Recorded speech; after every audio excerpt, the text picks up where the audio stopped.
Sir ಇನ್ನು Darshan sir ವಿಷಯಕ್ಕೆ ಬರೋದಾದ್ರೆ ಈಗ ಅವ್ರಿಗೆ ಈಗ ಒಂದಷ್ಟು ಪರಿಸ್ಥಿತಿ ಚೆನ್ನಾಗಿಲ್ಲ. ಸೊ ಈಗ ನೀವು ನೋಡ್ತಾ ಇರ್ಬೋದು ಈಗಿನ ಡೆವಲಪ್ಮೆಂಟ್ ಏನಾಗಿದೆ ಅಂತ ಹೇಳ್ಬಿಟ್ಟು ದರ್ಶನ್ ಸರ್ ಒಂದು ಹಾಸಿಗೆ ಮತ್ತೆ ದಿಂಬು ಕೇಳೋದಕ್ಕೆ ಅಂಗಲಾಸ್ತಿದ್ದಾರೆ, ಕೋರ್ಟ್ ಸುತ್ತ ಓಡಾಡ್ತಾ ಇದ್ದಾರೆ ಅಂದ್ರೆ ಅವ್ರ ಲಾಯರ್ಸು. ಸೊ ಆದ್ರೆ ಪರಪ್ಪನ ಅಗ್ರಹಾರ ಜೈಲಿನ ಪರಿಸ್ಥಿತಿ ಹೇಗಿದೆ ಅಂತಂದ್ರೆ ಅಲ್ಲಿ ಒಬ್ಬ ಕಾಮುಕನಿಗಾಗಿರ್ಬೋದು, ಒಬ್ಬ ಉಗ್ರಗಾಮಿಗಾಗಿರ್ಬೋದು, ಎಲ್ರಿಗೂ ಮೊಬೈಲ್ ಸಿಗ್ತಿದೆ, ಟಿವಿ ನೋಡ್ತಿದ್ದಾರೆ, ಆರಾಮಾಗಿ ಎಂಜಾಯ್ ಮಾಡ್ತಿದ್ದಾರೆ.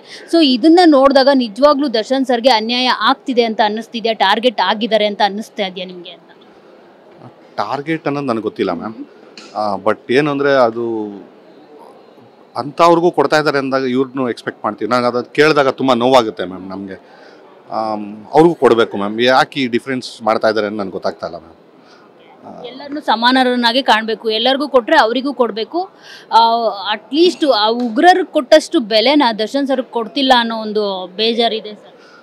ಅದು 100% ಮ್ಯಾಮ್. ನಮಗೂ ಅದೇ ಬೇಜಾರಾಯಿತು. ಮೊನ್ನೆ ನಾನು ಒಂದು 2-3 ನಿಮ್ಮ ಟಿ ವಿಗಳಲ್ಲೂ ನೋಡಿದೆ ಮ್ಯಾಮ್, ನಿಮ್ಮ ಚಾನಲ್ ಇದರಲ್ಲೂ. ಬಟ್ ಏನು ಗೌರ್ಮೆಂಟ್ ಲಾ ಮ್ಯಾನ್ಯುಯಲ್ ಏನಿದೆ ಅದ್ರ ಪ್ರಕಾರ ಅವ್ರಿಗೊಂಚೂರು ಅದು ಮಾಡಬೇಕಾಗಿತ್ತು, ಒಂದು ಸಪೋರ್ಟಿವ್ ನಿಂತ್ಕೋಬೇಕಾಗಿತ್ತು ಅಂದ್ಬಿಟ್ಟು ನಾನು ಕೇಳ್ಕೊತೀನಿ ಮ್ಯಾಮ್.